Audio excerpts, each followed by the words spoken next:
All right, hello everyone. Thank you so much for joining. I'm going to give people a few more minutes or a few more seconds to trickle in before we get started.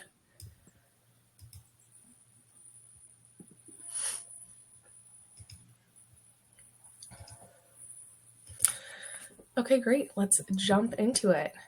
So, we're very excited today to have this webinar. Like I said, thank you so much for joining. Smartcar is hosting this webinar alongside Bidgely. So today we have Sahas Kata, who's the co-founder and CEO at Smartcar. We also have Maria Kretzing, the GM of Electric Vehicles and Analytics at Bidgely. They're both ready for an in-depth exploration into their collaborative efforts and reshaping the landscape of energy intelligence. And just for the audience, we'll be doing some live polling throughout the webinar, and we'll also be saving some time at the end for a brief Q&A. So please feel free to submit questions for either Sahas or Maria in the questions or in the chat. But without further ado, let's get into it. And I am going to hand things over to Maria. Thanks so much, Emily. I'm Maria Kretzing. I'm the GM at Bidgely. And before we really dive in, I just want to share who is Bidgely. We are not necessarily a brand name everyone knows, because we actually are a provider for utilities and ultimately for their customers. But essentially, we believe in empowering smart energy decisions. So we have been doing a technology known as disaggregation for over 11 years. And specifically in that, we provide energy intelligence to both utilities and their customers. And why do we do this? Really, we provide these insights and analytics so that we can power a platform. That platform is meant to achieve many objectives, including, first and foremost, turning utility customers into actually engaged, happy energy partners for the utility. This is becoming ever more important as we see grid and customer coming closer and closer together. Secondly, we do help utilities manage a modern grid. That modern grid needs to be responsive and resilient and ready for DERs. And most importantly, customers need to be a part of it. And so we'll talk a lot about this bullet today, right? In engaging customers, allowing them to connect their devices, specifically vehicles, through Smartcar. And then finally, we need to help utilities run cost-effective businesses, right? We need the operations to be data-driven, based on actual insights. And so we also help utilities on the back end ensure their EV programs or infrastructure planning is actually based on a rich data set. And again, I'll talk a little bit about how we use telematics to augment our data sets at Bidgely. So I'll pass it over to Sahas to talk a little bit more about Smartcar.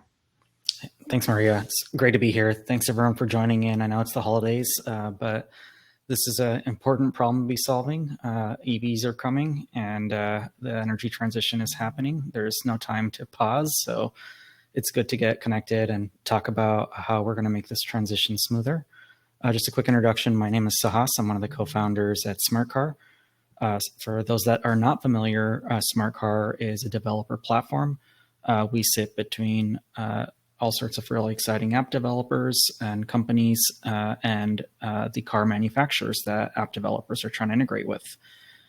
Today, we provide the ability for app developers to integrate with nearly every major make and model of electric vehicles and across North America and Europe.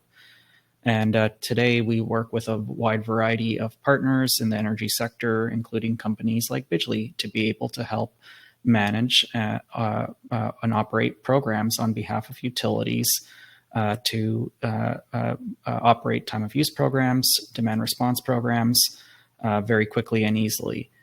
And what's really exciting about the work that we get to do is really the fact that, one, it's really all achieved with software and APIs. So there's no dependency on aftermarket equipped devices or hardware.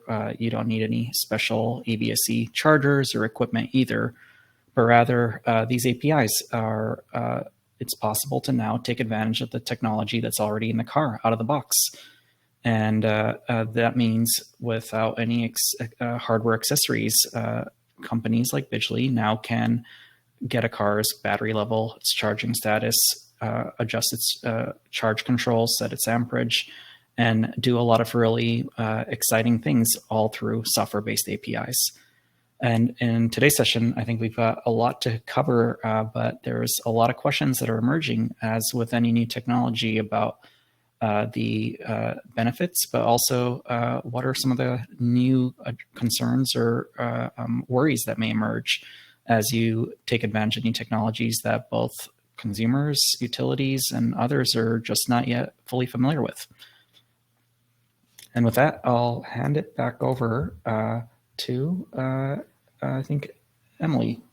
Or actually, no, I am going to do this one. I think Okay, it's your turn. I'll take it over. And I think maybe to add a little bit to what you were mentioning, Sahas, one thing from my perspective, as I've worked with clients, a big question that does come up is often about security, privacy, legality of this. And specifically, our main use case right now is managed charging.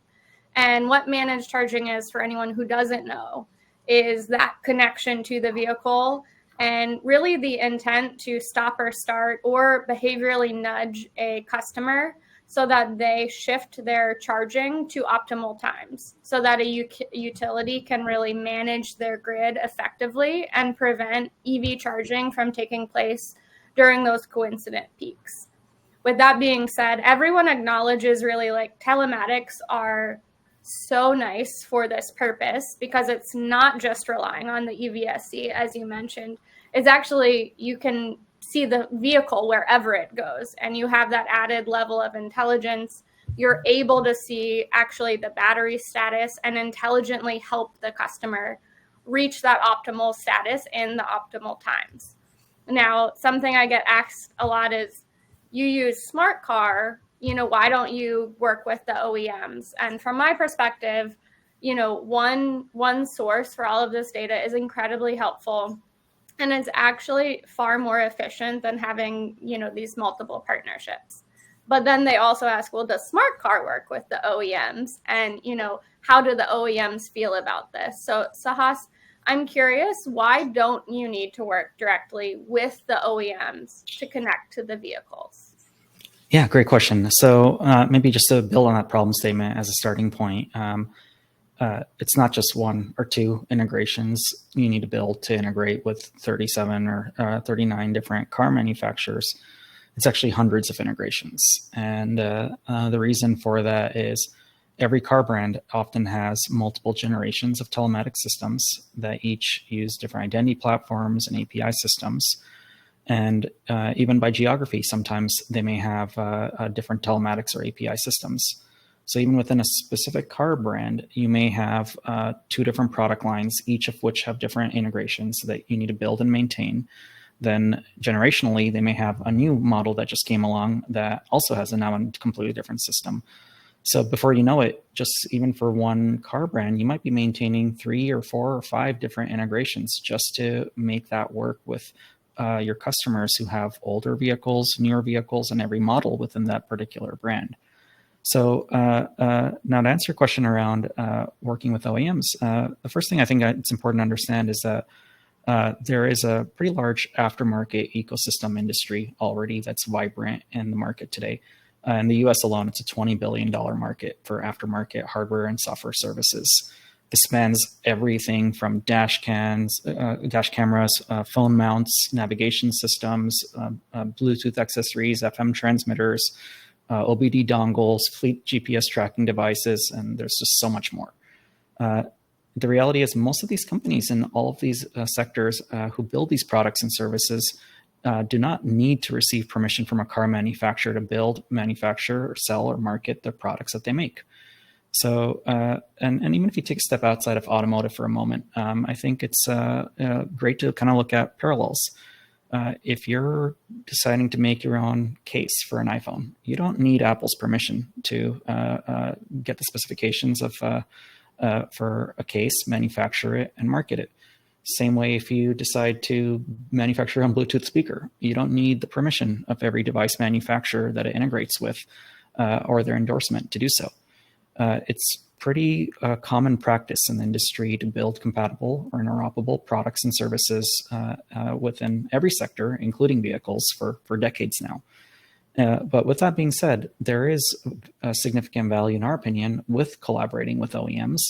And the reason there is value is that there is opportunities to improve APIs and integrations that we develop into their systems. It can help with making API calls much more efficient, optimizing traffic, improving all sorts of new functionality and making new types of functionality available, performance, reliability.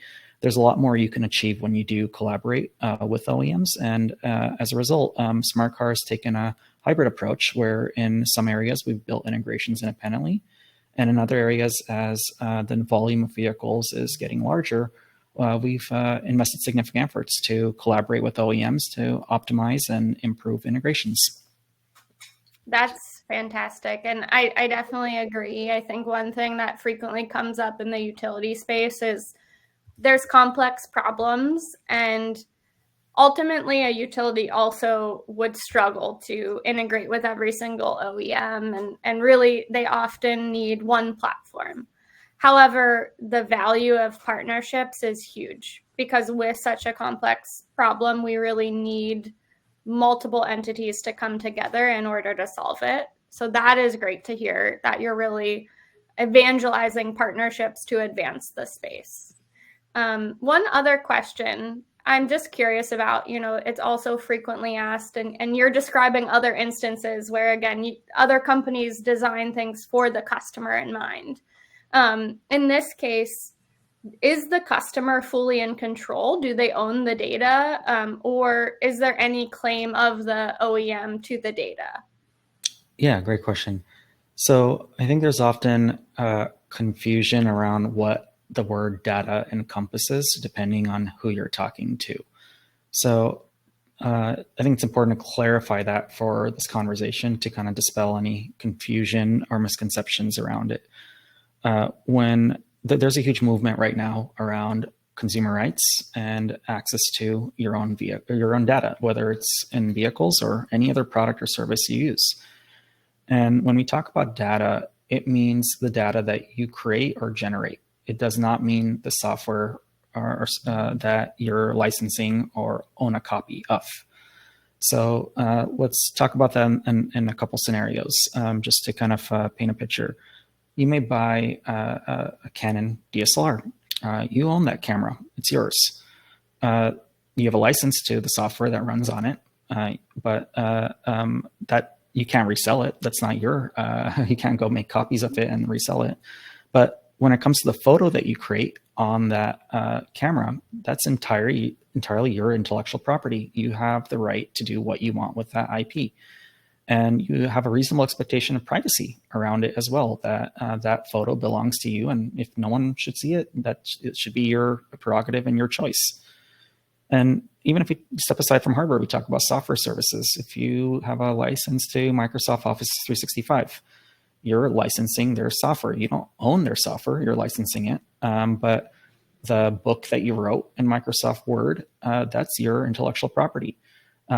Whether you want to keep it private again to yourself or you want to publish it as the next bestseller, that's entirely your choice and what you want to do with it. So when it comes to the car, it's very similar.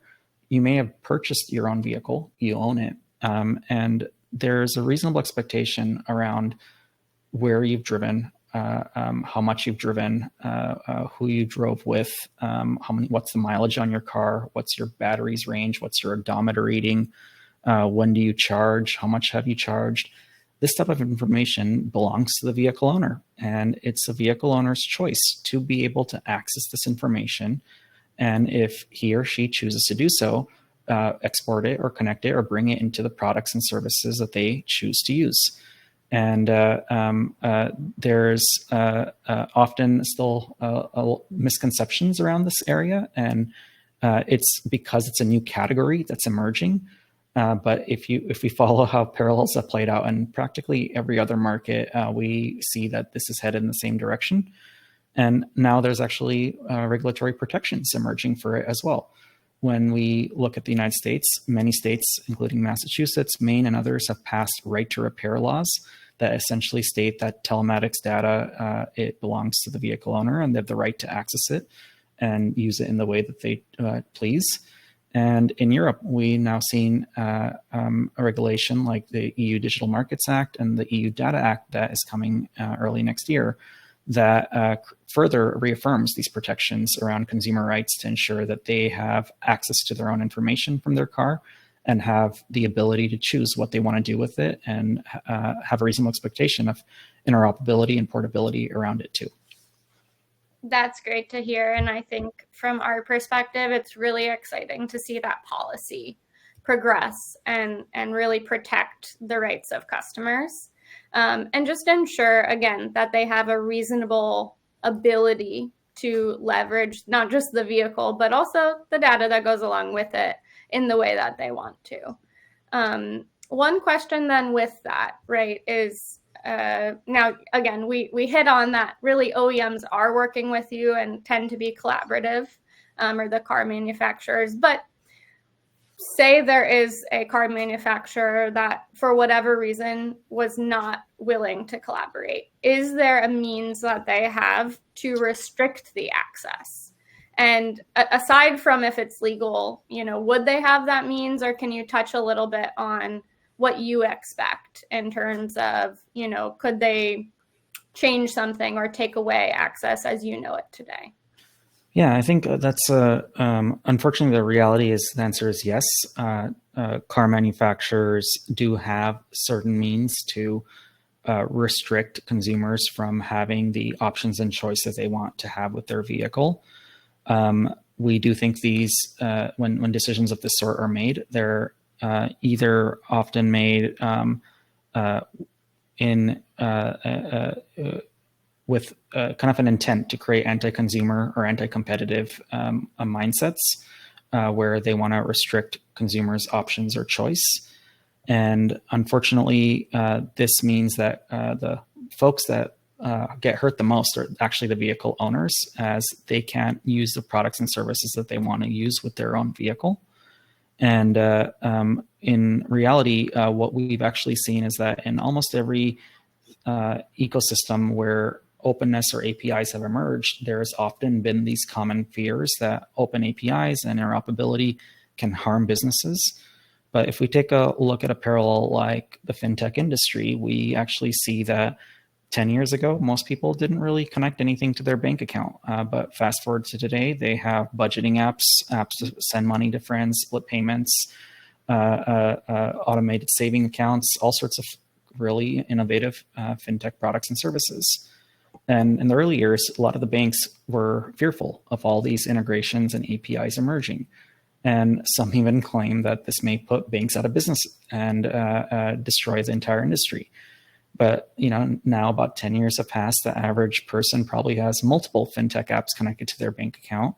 And if anything, I don't think there's ever been a single bank failure as a result of the emergence of fintech apps. If anything, both banks and consumers have largely benefited from having more competition, more options, more choice out in the market. And we're, I think, going through a little bit of that early day period today in the automotive industry, as well as car manufacturers are trying to understand the impact of interoperability, APIs, third-party apps.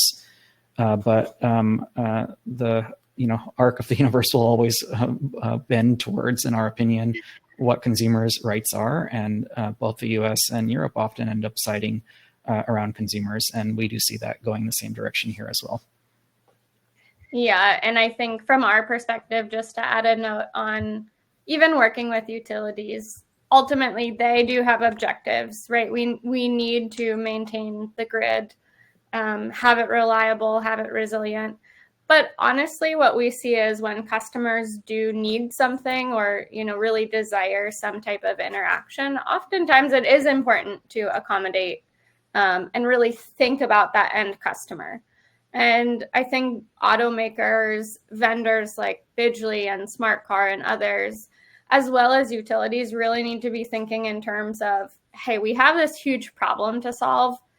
Let's make sure we don't have any negative or such a negative experience for customers now, because that can really shape how we're able to solve this problem in the future. And so I think it's in the best interest of, I'll say, the broader space as a whole to go in that direction and to support the policies that really would support the, let's say, ownership or customer availability of that data. And we're actually seeing that today as well.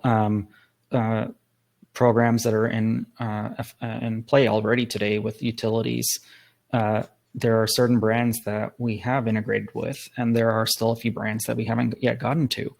And some of those car manufacturers have started reaching out because people buying their car or thinking about buying their car are realizing they're not eligible for the incentives or benefits that managed charging programs are providing because their car brand is not interoperable or compatible with that managed charging program. So car manufacturers are realizing that it's actually an incentive for vehicle owners to go buy their car, if it is has access to this ecosystem of applications out there. So we're starting to see that mindset shift, and it's exciting to see. Yeah, that's awesome. Getting a little bit into, let's say, more so the privacy concerns. Some may say, is it a risk that this data is available?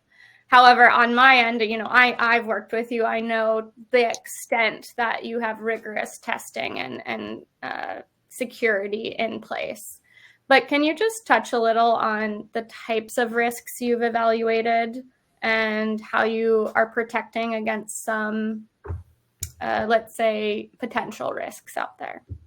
Yeah, absolutely. So there's quite a few things that Smartcar does, but I think it starts with our fundamental principles to start with around access and privacy and choice.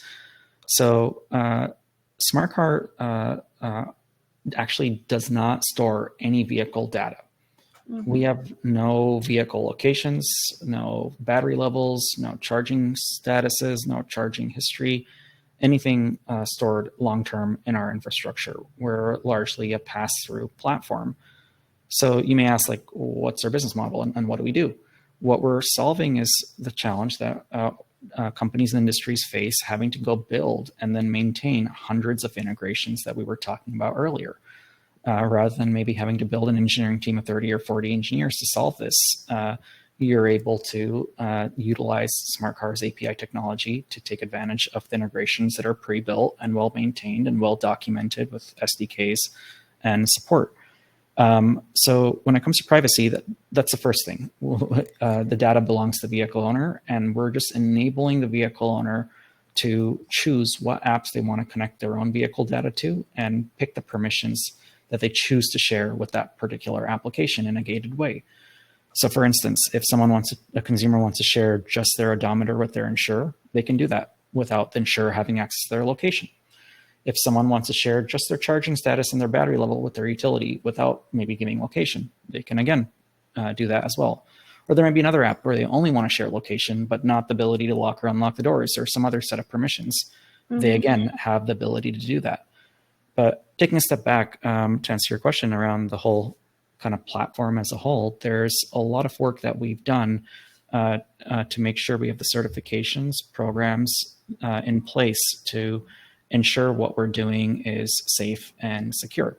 So on the privacy front, it starts with the fact that one, we've gone through our GDPR certification and have adhered to that standard, not just in Europe, but to our platform as a whole across North America as well. Two, to better document our processes and controls, our organization for multiple years now has gone through maintaining its SOC 2 Type 2 compliance. And we are happy to provide copies of that report to any utilities that are interested in taking a look. Three, we have engaged with independent and penetration testing services and firms who for the last 2 or 3 years have independently pen tested our entire infrastructure to make sure there are no discovered vulnerabilities or risks that we have not yet identified. And that's also documented as part of our SOC 2 Type 2 process. And we provide that to any customers or utilities that have any interest in taking a look. And then lastly, even stepping outside of these confines, we find it really valuable to engage with good faith security researchers. So we've created a vulnerability disclosure program, and this allows those security researchers, when they do have findings, to have a safe outlet to report it, and for us to be able to, in a timely manner, notify them that we've received it, and when it's being investigated and when it's been addressed as well. And there's a lot more we can cover, but these are some of the high-level items I wanted to touch on that we've done at Smartcar over the last few years to ensure that vehicle data remains private and that it remains secure, and that those aren't barriers to entry to enable innovation. Yeah, that's fabulous. I will say, from our perspective, working with utilities for a long period of time now, we acknowledge that perhaps the most important thing when it comes to serving their customers is keeping that information, device access, incredibly secure. And so at Bidgely, we're also SOC 2 certified and regularly undergo security testing. I think one thing, people look at, oh my gosh, you can access the device. Sometimes that comes with that layer of shock around how can that be secure? Or let's just say, oh my gosh, what if they took control of my car, right? It's very out there types of concerns. However, it is important for us to address those, because I think, even though it may just be a few customers, as a utility and working in the utility industry, we do have to acknowledge that, we do need to address those concerns, right? Or we won't, again, be successful. And so I think one thing, I don't know how many utilities are on the call, but what Bidgely has seen as successful is, as you start these programs and are evaluating different options, bring in your IT and security teams. So for us, what we routinely do, we'll give the IT or security team a walkthrough. We'll also fill out the security questionnaire, whatever may be involved, and give them access ahead of time to all of our SOC 2 certs, other certifications, other basically tests, so security tests we've done. And I'm sure, Sahas, you'd be willing on your end as well. I think it's important because, as much as some of the concerns may be out there, that's their job, right? And so still a concern. I just, one thing, and going a little off script here, but I'm just curious, is what's the wildest concern? You've been in the business for a long time, not just with utilities, but with insurance companies, other types of companies. What's the wildest concern you've heard regarding this access? There's been concerns around how all of this just largely works. And part of why I think is, and it's for good reason, traditionally software in the automotive industry has not been considered quality or safe, secure, or scalable. And I think it's the same in the energy sector as well. And companies like Bidgely and Smartcar are kind of exciting new brands or names that have kind of transformed these sectors.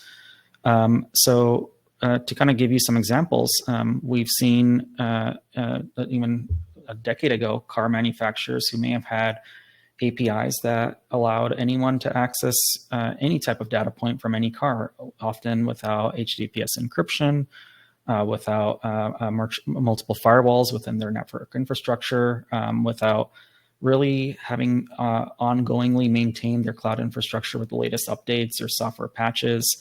So these are all things that are pretty common within the software world, but had not traditionally been common practice within automotive or within energy. So what we're bringing is not rocket science. It's actually well adapted and expected common software engineering practices that we've already seen in use in companies in the fintech industry, and banking, and social media companies, companies in the Silicon Valley that understand how to transmit data over HTTPS, how to architect network infrastructure using modern platforms like AWS, how to do continuous monitoring and updates without interruptions. And these are all things that our team is maintaining on a regular basis. And its software and security and privacy are not a one-time thing. It's a iterated process that you keep ongoing and continuously over time. And that's the only way you can actually adhere to maintaining security and privacy is continuous iteration. And that's what we've been doing at Smartcar. And more often than not, I'd say once utilities or others realize that what we're offering is not just a fire hose where you can pick any car and get anyone's charging status or control their charging, but rather that it's user consent opt-in explicitly, not verbally, but technologically through OAuth 2, that the vehicle owner can actually see and has to choose what application or utility they're connecting their car to, and that they can see what specific permissions they'll be sharing. And only if they hit allow on a permissions dialog does that utility get permission gated access to those specific functionality. The reaction within most customers, whether it's in insurance, fleet management, car sharing, or the energy sector, changes quite a bit when they realize that this is no different than accepting permissions for an app on an iPhone or connecting a third-party app to your Google or account on the web and giving it permission-gated access to certain functionality or access to certain pieces of data within your account. Yeah, that makes a lot of sense. And I think one thing, let's say in the utility space, this concept is newer. And specifically when you look at car manufacturers, they haven't had APIs as long as, software vendors have, and they're still building out their API infrastructures.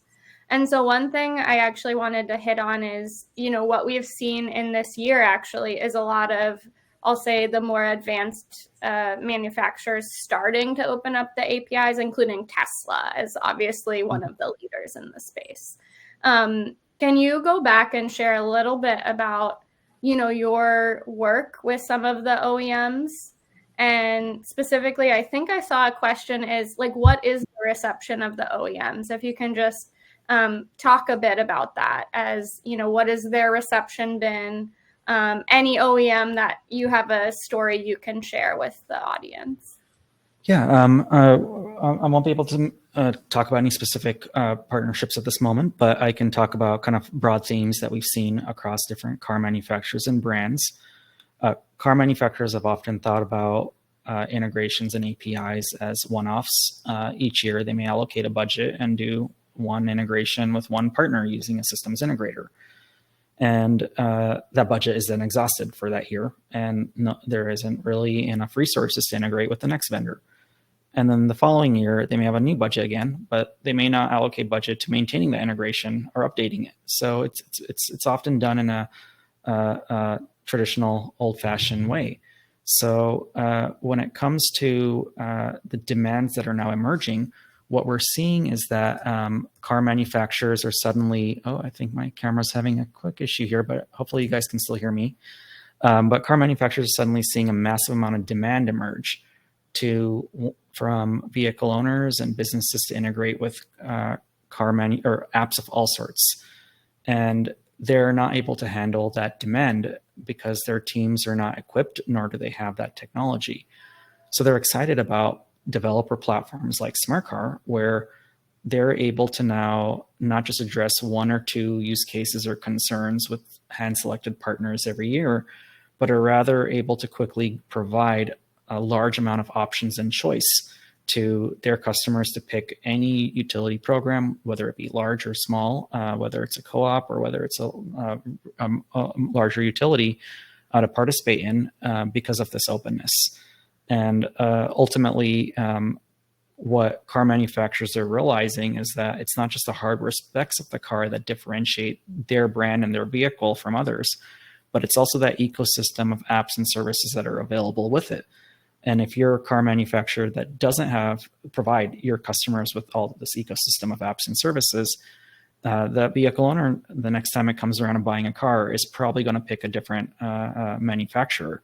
So that mentality is emerging. It's a good thing, and we're excited to see where it takes us in the coming year. That's fantastic. And I'll add a little bit from the Bidgely perspective. So an interesting thing specifically about what you mentioned where car manufacturers actually will have an advantage when they allow more apps and services to connect to the vehicle. One thing we see at Bidgely is electric vehicles are very new. The early adopters were definitely tech savvy, definitely energy savvy. But as more and more customers purchase EVs, they're going to be more and more curious about their energy usage. And one thing we have to realize is previously your energy usage for a car is you go to the gas station and you know exactly how much you just paid. There's this concept of miles per gallon.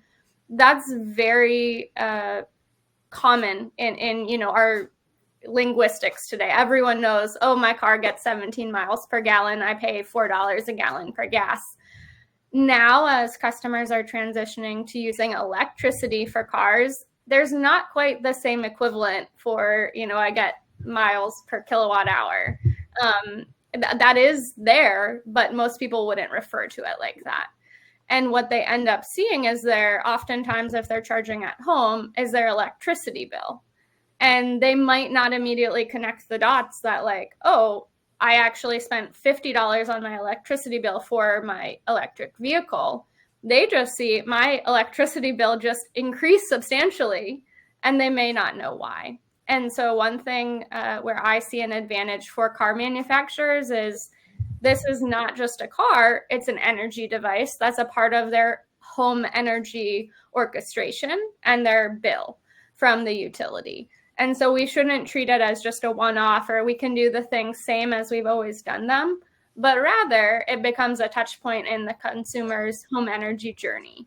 And so we really have to think about, as a car manufacturer, do you only want to give visibility to just that vehicle, or does it actually make sense to allow the customer to see that vehicle, but in combination with their full smart home or, full energy that they're consuming, because it now is a very distinct part of their electricity bill. I think I am out of questions. Sahas, I'm curious, any final thoughts from your perspective? Any thoughts on Bidgely as well that you'd like me to highlight? Yes. No, I think what I was going to highlight here is that when it comes to managed charging programs, we've seen over the last few years that there was a whole wave of using EVSEs as the primary mechanism of launching managed charging programs. And there was a lot of really great early progress made, but there were also a lot of barriers to entry, and those programs didn't scale nearly as quickly as they should have. But with a software-based, telematics-based programs now, we're seeing these programs scale a lot faster at a fraction of the cost.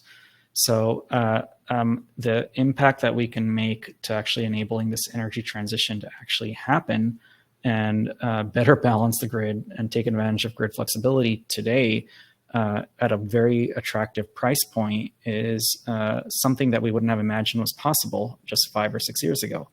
So, and I do think the concerns that are emerging around privacy and security are legitimate and valid, and they shouldn't be dismissed. I think every utility and every DERM and every VPP and every integration platform should be held to the highest standards. And we don't want to break the trust of vehicle owners if anything does go wrong. And fortunately, we haven't seen any of those types of incidences happen yet. And I think it's largely because a lot of the companies that are paving the path with these innovative solutions are often software-driven companies and startups that have really strong backgrounds from well-known brands in the in the Silicon Valley and in the technology sector that know how to bring software, build software, bring it into the market, and apply it into these new sectors that have traditionally not adopted or embraced software the way that Silicon Valley has. So we're really excited to see that intersection happening, and I think there's a lot more that will come from it. But Maria, for you, I was going to ask, you mentioned these types of assets. I'd love to hear, Bidgely has spent years integrating with other kinds of assets over the years as well. And what are some of the interesting learnings you've seen when entering and deploying managed charging programs versus other residential programs that you have operated in the past? Yeah, great question. I think, and one, I'm actually going to tie it. There's a question in the chat also about lessons learned for demand response programs. I think notably one of the biggest barriers to a successful demand response program is actually the customer enrollment and engagement. And some more traditional methods sometimes have complex enrollment. And so even with something like an EVSC, that's not necessarily always a perfectly smooth journey. And there's often some types of pitfalls. For example, needing Wi-Fi, or the customer changes Wi-Fi and then all of a sudden you've lost connection to the device. The thing I would note about Smartcar that is really nice and really should be the guidance for how we implement these programs is it's a matter of a few clicks to connect the device. It's fully transparent to the customer, but doesn't require the customer to jump from, this application to this application and confirm it there. It's really customer friendly. And what we've seen is actually really high enrollment and not a ton of drop-offs. I will note there's always drop-offs when, between the initial engagement and the point of actually connecting the vehicle, right? Because I think some customers, they just will have hesitation about connecting a device. But what we've seen is there's really high continuation rate. And I think it's largely due to the fact that it's just a matter of a few clicks and everything is very transparent. And they are, like you mentioned, actually fully able to see exactly what they're giving access to and give the stop or start control or not, right? And so I think that's a huge aspect. The other thing I'll note is using some of the other features with Smartcar. We've been able to achieve a lot in terms of giving customers full control and full choice so that they can decide how, when they participate in demand response events. And I think that is also a huge factor of success. And even, again, I'm just going to, for simplicity, refer back to EVSCs sort of as the comparison for Smartcar. With an EVSC, because you don't really know what the car is doing, you don't know the average driving behavior, you don't know the average charging behavior if they're charging elsewhere, you don't know the battery level. You can potentially derive a piece of it, but you really don't know a lot of these pieces. It's harder to optimize for the customer. Whereas the other thing that's nice about everything, every endpoint that Smartcar provides, is it actually really gives a stronger base for optimization for the customer enjoyment as well. And really, one thing that we see in demand response programs is customers actually like it because not only do we potentially reduce their bill and also get them an incentive, but it sort of is just automating that charging behavior. Like they just plug it in and they just know it'll be ready when I leave in the morning. So I think having all of that information and then optimizing around that is something that we haven't always seen in the past. I also wanted to add, talking with a few utilities, we learned that while thermostats can only be adjusted so much, for instance, on a hot day without causing discomfort, thermostats also have a high amount of disengagements or interruptions where consumers may rotate the dial to break out of the scheduled or restrictions put in place if you opted into a program.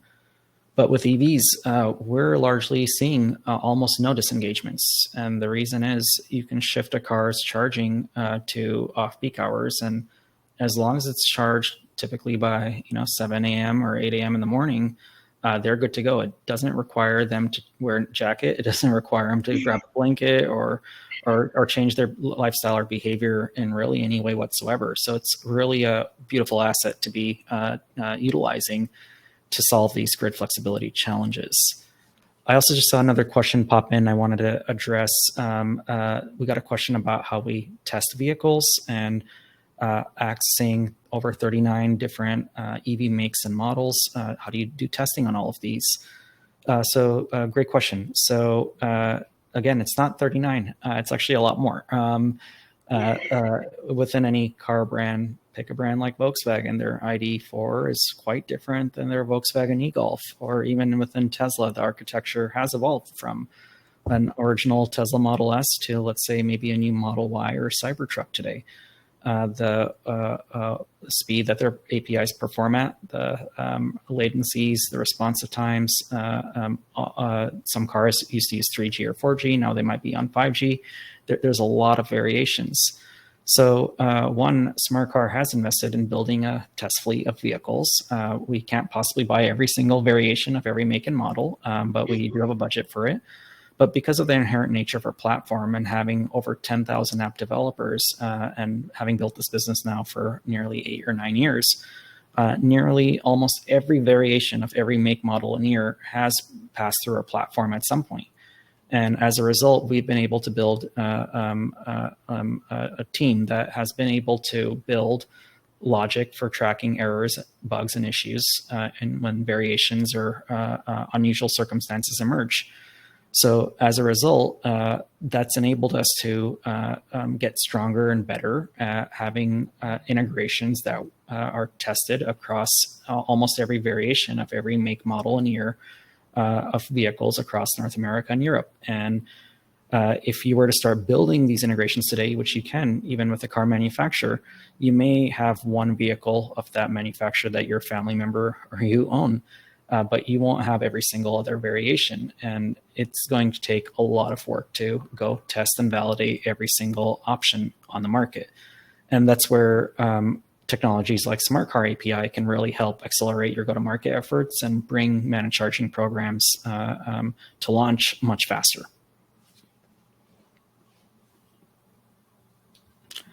I think that's the last question we had. I'm going to double check if there are any more in the chat box, and it doesn't look like there are any more. I think we answered most of them. Yeah, I was just going to jump in. Looks like we got to everything in the Q&A portion. So thank you so much, Maria. Thank you so much, Sahas. This was an awesome session. For any attendees, there will be a recording available at the end. You'll receive it via email. And then, of course, if you want to reach out and get any more information, here's just a quick link to both Smartcar and Bidgely. But otherwise, I hope everyone has a great rest of their Tuesday and happy holidays. Happy holidays. Happy New Year, everyone. Take care.